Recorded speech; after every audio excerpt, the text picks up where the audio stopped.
वो एक व्यक्ति को दूसरे व्यक्ति से लड़ा के कटवा के राजनीति करते हैं, खून की राजनीति करते हैं। রবিবার উত্তরাখণ্ডের রাজধানী দেরাদুনে গিয়ে এভাবেই সরাসরি বিজেপির বিরুদ্ধে সুর চড়ান রাহুল গান্ধী।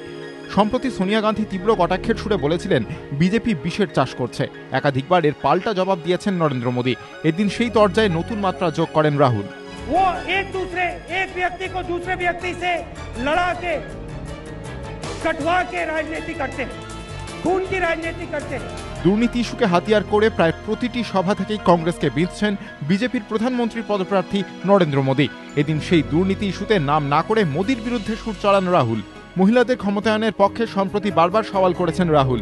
এদিনও তিনি বলেন মহিলাদের হাতে আরও ক্ষমতা তুলে দিতে হবে। তার দাবি মহিলাদের সুবিধার জন্যই ভর্তুকিযুক্ত সিলিন্ডারের সংখ্যা বছরে 9 থেকে বাড়িয়ে 12 করেছে ইউপিএ 2 সরকার। এবিপি আনন্দ।